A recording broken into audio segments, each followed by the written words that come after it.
What is going on, everybody? It is a Tuesday morning of Denmark and Marsh. I am Dylan Denmark. That is Graham Marsh. Thank you guys for continuing to watch our shows wherever you may be watching it on Spotify, Facebook, YouTube, on the 1010XL Gator channel. I reminded myself to do that today. I usually don't, so I think it's a good show now. Graham, is a big day today here in America, not for obvious reasons. College football playoff comes out tonight. And it's NFL trade deadline. It is that too. I think those are the two biggest reasons that it's a big day in America, right? Yes, yeah, it is. Yeah, that's what I didn't even That's think what everybody's talking about? Yeah, I didn't think about it. The deadline's at, 4 p.m.? I think yeah, usually it's usually 4, yeah. And then the college football playoff comes out at 7:30. So regardless of what happens, there's going to be a lot of people mad and happy around 8 o'clock tonight. Yeah. Because of the college football playoff. And the Gators will be probably 4th, 5th in that CFP poll ranking. Biasly, yes. I mean, every team they've played is probably going to be ranked in the top 15. Yeah. For the most part. Except Samford. So, Graham, big news came out yesterday about DJ Lagway. It is less significant. Okay, I have no hopes that he's going to come back. The dude, hurt his hamstring really bad. If you hurt your hamstring by a little bit, you're probably out 2 weeks. The rule is you're out a couple of weeks, and then once you feel good, you should wait another week before you come back because you don't want to re-injure it. Yeah. It's a very tender injury. Okay, there's 4 games left in the year, right? Texas, LSU, Ole Miss, Florida State. This dude has, I would say, less than a 15% chance, if I had to guess, of playing against Florida State. I don't really have a lot of hope that he's going to come back, even though there was a lot of optimism yesterday, what Billy Napier said. I disagree that he won't come back the rest of the year. I agree, this week. Like we said, they ruled him out, or they haven't ruled him out against Texas. He ain't playing that game. I would say probably, just knowing, to your point, just knowing how hamstrings go, I think you could probably pretty comfortably say he's not going to play the next 2 weeks. And then, maybe you'll see. But I say all that. I don't know the severity of what it is. I don't know what it was. But he was carted off the field, to your point. You normally don't get carted off the field for just tweaking something, right?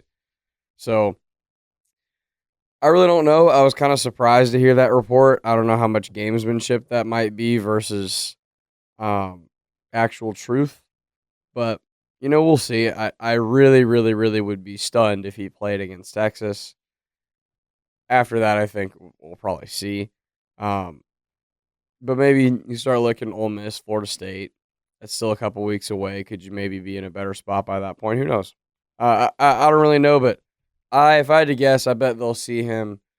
I bet we'll see him one more time this year, but it'll be later on from now. It'll be a couple weeks. Gotcha. All right, we differ there. I was thinking about this. Well, that's because I'm right and you're wrong. Yes, that's also true. That's also true. Which is usually how this podcast works. I was thinking about this over the weekend, and I don't know why, but the more and more I think about this, the more I think this can be true if things line up. If Florida does not get embarrassed bad these next couple of weeks, which obviously can happen with Aiden Warner, your third-string walk-on quarterback from Yale, and, the amount of injuries they had in the game Saturday was just piled up over. There were so many injuries that happened. There's no way Aiden Warner keeps that job, in my opinion. Do you need to roll with McMillan at some point? Clay Millen's right there, dude. And he was at Colorado State, has played bigger boy football than Aiden Warner ever has. Hey, I believe Clay Millen's going to end up being that guy sooner than later to fill in until Lagway can get back. I think if Florida finds a way to go 6-6, and it doesn't look awful, if Florida can somewhat, Texas, I think it's going to be an anomaly. I think Texas is going to hand it to Florida. They're just a lot better. Texas coming off a bye. Florida's got a lot of injuries. They just got beat up. And something that needs to be said, I think Georgia's obviously better than Texas. We saw that a couple weeks ago when they just absolutely spanked them. But one thing Texas does better than Georgia that's not a good matchup for Florida is Texas will push it down the field more than Georgia does. And that's been an issue for Florida a lot of the year, is getting beat deep. So the point I'm trying to make is I think if Florida, if they go 6-6 and it doesn't look awful down the stretch, I think there is a very strong possibility that Billy Napier returns on the sole fact that they looked really good against Georgia. because, and I was thinking about this as the weekend went on and as yesterday kind of loomed, and what has Scott Strickland ever done where he put his fist down on the table and said, I'm making this decision because this is better for our athletic program. It seems like he's always the one that kind of takes the route that has, how do I put this? It's very status quo. Yes. Not, this is my guy. We're going to give him time. We're going to give him a lot of patience. And I mean, the records are out there of all the guys that he's hired. He's not a person that's impatient and is going to pull the trigger, I don't think. He's always done what you expect him to do, if that makes sense. Like when he fired Mullen, it had gotten to a point where we finally expected him to do so. And Billy did enough against Georgia and did enough the last few weeks, I believe, to where I don't know that we are ever going to expect Strickland to end up pulling that trigger by year's end. And again, he doesn't do the unexpected. So there you have it. I will say this too, to add to that. A lot of that decision-making is going to ride on this Georgia-Ole Miss game on Saturday. Because if Ole Miss finds a way to win, I don't see a world where Lane Kiffin is going to leave Ole Miss if they're in the contention for the playoff. Because by the time the Florida State game is ended, Florida State on Thanksgiving weekend, you'll have a pretty clear decision what Ole Miss is going to do in the playoff, because they're not going to make the SEC title, I don't think. So their season will be over, and you'll have a clear indication if they'll be in the bubble or not.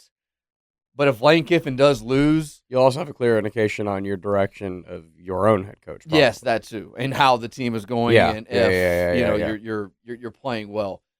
A lot is going to ride on what Ole Miss does on. I don't even know what time they play Georgia. I'm assuming it's probably 3:30 or 7 o'clock. I know Florida plays at noon. I think a lot of that has to ride on Lane Kiffin, because if I'm Scott Strickland, and I know many of the fans agree with this, if you know for a fact that Lane Kiffin can come to your program, you take it. Here's the problem. That completely contradicts everything you just said about Scott Strickland not being the guy to pound the table and make the unexpected decision. I don't disagree with you, but I don't make the decision. Here's who is making the decision. Is it Strickland or the boosters? I mean, everything you read is the boosters. Yeah. I think that might have been a little bit overblown when things were getting real bad first couple weeks, because it was this thought that the boosters that are really influential had just had enough and they were going to do it no matter what. But it's like we said then, and I think that's still true now, firing Billy in mid-September like it was, or late September like it was, or mid-October like it was, or early November like it is now, firing him now, firing him then, firing him whenever, doesn't allow you to fast forward till the end of the season, until you can actually talk to guys and see who's available and all that. So because of that fact, and because Billy hasn't done anything external, like when Jim McElwain was faking death threats and stuff like that, to justify maybe getting out of a buyout and canning him early, and because his teams clearly hasn't quit on him, and he hasn't quit on the program kind of like Mullen did, and all that we kind of know that situation. Because of that, he's kind of just earned himself the year to just get to play for his job. And since he's gotten to do that, he's played better. So yes, however, if the boosters are the ones that are making the decision, I think their minds have been made up, and I don't think there's anything that can change their mind unless somehow Florida can win all these games. But how do you know that? I think that's an interesting thing. Like, yes, but I mean, I just don't see how. We have this idea that the boost, quote unquote, the boosters. We don't know who that is. We assume that's just some influential people in the program that donate a lot. The select few people that have the most money. Okay, so let me ask you a question. You just said, because I think, and I'm having this conversation to you to direct it to everyone that's going to be listening, because we're going to get comments that are going to say the boosters are making the decision. Blah blah blah. Sometimes the good ones. But so let me add, because I want to dive a little deeper into that. It was really after the Texas A&M game that we really started hearing reports of the boosters are making this decision is out of Scott Strickland's hands. And we had heard that there was a group of Florida boosters that had pulled together the money to pay for the buyout, and they were going to cut bait with this guy sooner than later, and the Florida Gator football program was going to look in a different direction, right? You remember this? Yes, this was pretty accurate. This was reported. This was like 3 to 4 weeks into the season, right? Okay. So at the time, it was kind of reasonable to jump to the thinking that these boosters and these influential people were people that wanted Napier gone yesterday, and they were ready to move on and make the move. And they were ready to, assuming how the season plays out, go get Lane Kiffin or go get whoever. Well, that isn't what's played out, though. That's not what's happened. That report, does that report not insinuate that they're going to fire Billy Napier within that week or the week after or whatever? Like it was going to happen sooner than later. That's what that kind of report. And after the A&M game. It's November 5th. It's election day, and he's still the coach. And not only is he still the coach, but he's played better since then. Again, there's probably a lot of people listening that are saying, it doesn't matter, you got to get rid of him. He hasn't even broken 500. I get all that. And I don't even necessarily disagree with you. But I just think we're assuming that the powers that be agree with that method because they're the boosters. We have this idea of the boosters being like a little bit more emotional than maybe the athletic director, a little bit more willing to cut bait, a little bit more action-based, move forward. And again, we just have not seen that be the truth. Maybe after Florida State they do it and whatever, but at this point, I would be stunned if that's what happened. Would you? Would you not be? I wouldn't be surprised by anything. If you had, you wouldn't be surprised by anything, I get that, but if you were a betting man and you had to place money right now on who will Florida's coach be when they kick off the season 2020-24, at this point, I think it's easily over 50% Billy Napier. Yeah, that's where I would put it. Napier, as of the moment right now, after the Florida-Georgia game, Napier is probably going to be the coach in 2025. It's probably Napier at like 60% and the field at 40%. Right. Curt Cignetti, Lane Kiffin, insert whoever it would maybe be. But it's above 50% now, Billy Napier. And I think when he walked off the field against Texas A&M, it was probably like 20% at that point. Because I thought, and you thought, and we had conversations about this on our podcast, they had a lot of season left to be played after they walked off the field in that game. I was of the belief, you were of the belief, everybody else watching was of the belief that they were going to keep putting out performances like that. But look, the cement was not completely dry yet. And while the cement's still been a little damp, he's been able to make it look a little better.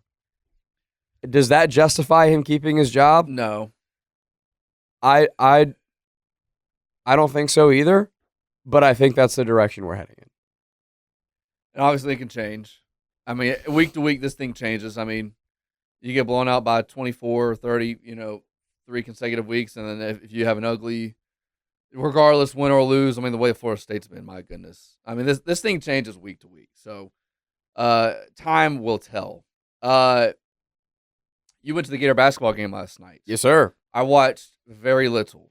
I watched a lot. You watched 100% of it? Every dribble. Because Yes, sir. you were at the game. Yes, sir. So, from an outsider, it looked like they were kind of started slow. They hung in there the whole time, and then they got a run. And what do you mean from an outsider? Well, you went to Florida. You watched the Gators. I didn't watch the whole game though. I was peeking. I was at work. Number one, I had to produce Hacker After Dark.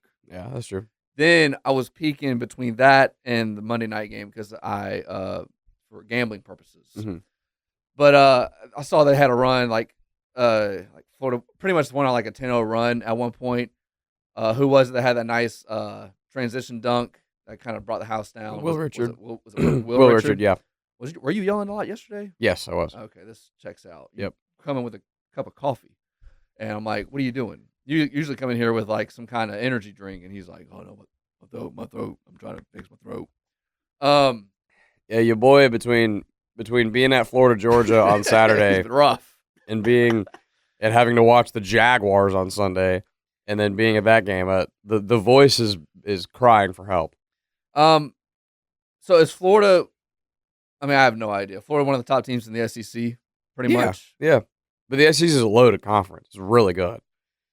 The SEC teams you can count on being good. And at this point, there's a big enough sample size year in year out here. At this point, You can count on Auburn being good. You can count on Tennessee being good. You can count on Kentucky being good.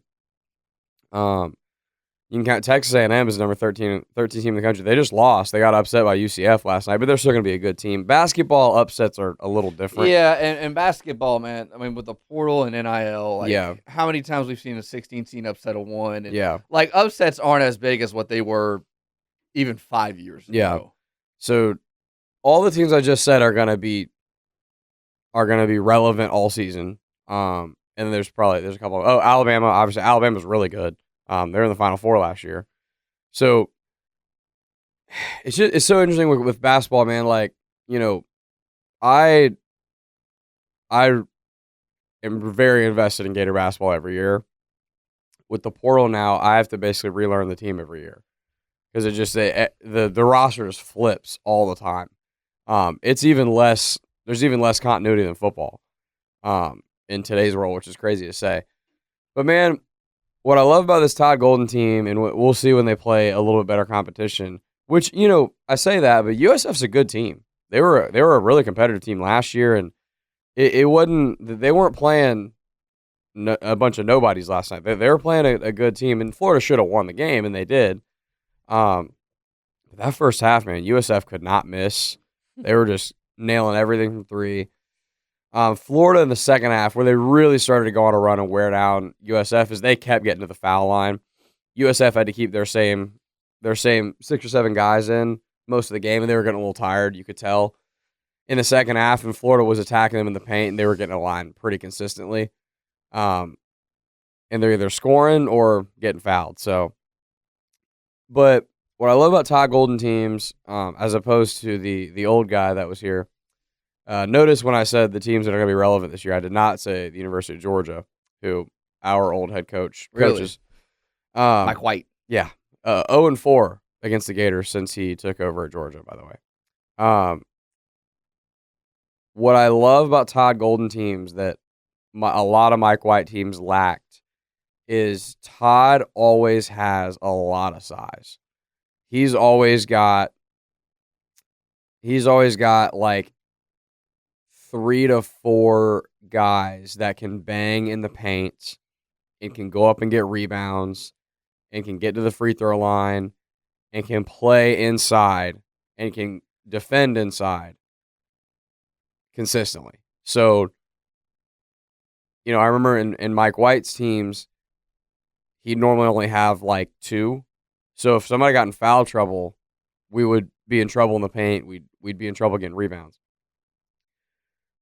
Todd Golden's team led the country in offensive rebounding last year, and they don't have Micah. They're not gonna have Micah Hand-Logden this year, but they got Alex Condon, who started the game, and Alex Condon offensively is a beast. I don't think Oliver Ryu, the 7'9" guy, is going to play a whole lot this year. He didn't play at all yesterday. Yeah, I was about to ask you. Dude, seeing him in person, oh my God, bro. It is insane. Dude, I had a tri coach. He was 6'6". I thought that was insanely tall. Bro. So add another foot to that. What's so crazy is when you see him on the court, because he was in warm-ups and stuff, and you saw him when the bench would stand up and sit down to like high five guys and stuff, you saw him. And he was right in front of us. It's like he just makes everyone next to him look so short. And you have to remember, like, these are SEC basketball players. Like, you have to remember, like, these dudes are the shorter ones on this bench are 6'5", 6'4", like that type of height. And he's next. He will stand next to Micah Hand-Logden and make Micah Hand-Logden look like a point guard. And Micah Hand-Logden's almost 7 foot. He is 7 foot. He's 7'1". Oh, wow. Like, it's crazy. But anyways, he's probably not going to play a whole lot this year. Maybe in a couple games that are blowouts, he might get a little bit. But Sam Alexis transfer looks really good, and he can really bang in the paint. He had a great game yesterday. And he was talking a little mess too, which I like a lot. And a couple other guys, but like, I'm really excited about their team. Walter Clayton Jr. is their leader and their guy. Elijah Mitchell was really getting to the hoop yesterday. He's another transfer. He's another new guy. Will Richard, honestly, is the guy that brought them.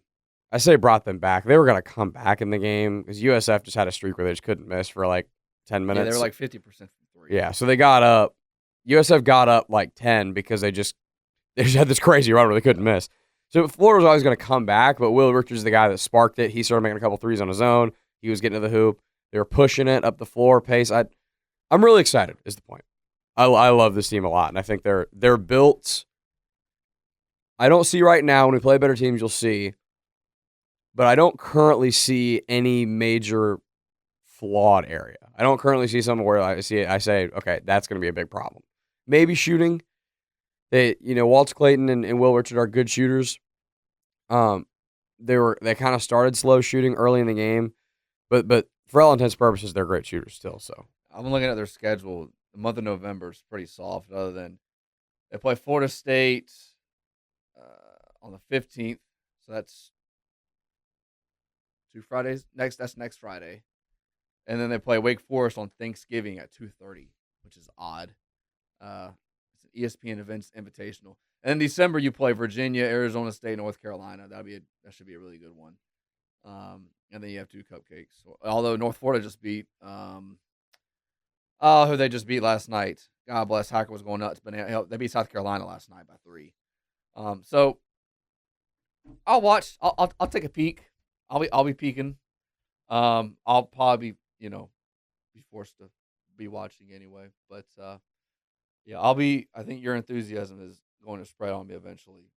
Once we get to January, once we get a real conference play, I'll start watching this team a lot. Man, they're fun, I can't be invested like you. They were really fun last year too. They had a disappointing game in the tournament. Walter Clayton got in foul trouble in that game, and I think that just kind of screwed him because he was their best scorer. But man, I think you have the formula. There's a couple of formulas you can win with in college basketball when it comes to March and tournament time.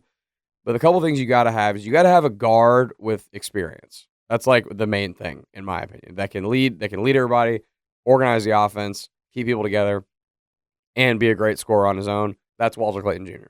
Oh, he was SEC all first team for a reason. That guy's a beast. His own shot creator. He reminds me a lot. Remember Scottie Wilbekin? Yes. He reminds me a lot of Scottie Wilbekin. He was really good. Really good. And they would need to make a deep tournament run for me to say he's that.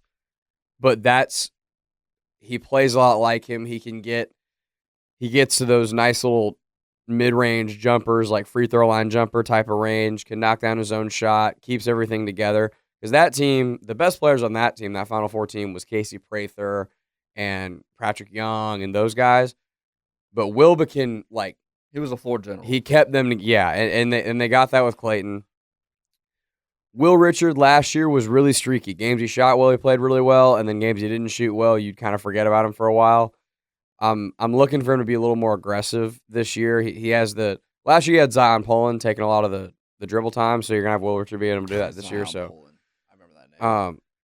Zion Poland was a beast last year. But anyways, we'll have more time to get into Gator basketball. But if you couldn't tell, I'm ready to watch this team. I think that's the most excited you've ever been since we've done this. Like positive excited? Yeah, just like about anything in general. Yeah, if we had done the Florida Georgia podcast Saturday night instead of Sunday morning, then you would have gotten this version because I was hyped the whole game, man. I was hyped because and everybody knows, everybody watching here's, I presume, a Gator fan. Back to football for a second before we sign off here. Yeah, they lost by 14. That was a 7-point game at most. Yes. Dude, Carson Beck throws a pick, DJ Lagway, they take a shot to Mizell. You're in the game the whole time. Yeah. And then that bad snap on a field goal just, oh my gosh. Yeah. Dude, so I got there 66 minutes before kickoff because I'm just like that. You're a weirdo. Yes, I was getting baked in the sun just by myself, just watching the specialist. Dude, they didn't mess up not one time. Not one time. Never made an error. Haven't made an error all year. And then the time you need it most, it was not just bad, it was egregious. And the ball just continues to roll and roll and roll into Georgia's favor. And who knows? It's still so surprising that Florida was able to hang with Georgia the way they did, considering all the circumstances. But it is what it is. Tomorrow, Man, I didn't realize this because you're at the game too. When you're at the game, sometimes you miss some of the broadcast stuff they point out. I didn't see anything from the broadcast. And I was at the game. I went to the basketball game last night with my dad, and we were talking about the Georgia game on the drive in to the arena. And he was telling me to go look at it when I got home tonight or last night, so I did. He was like, go look at, if you can, like clips on Twitter or whatever, and go find like the broadcast cutting to Carson Beck after he threw some of those picks. Oh, dude, on 2 of those, he was like, the Florida defender was like the offensive player, right? But I'm talking about like after he throws a pick, like plays over, and Beck is like walking the sideline, takes someone off, sits down.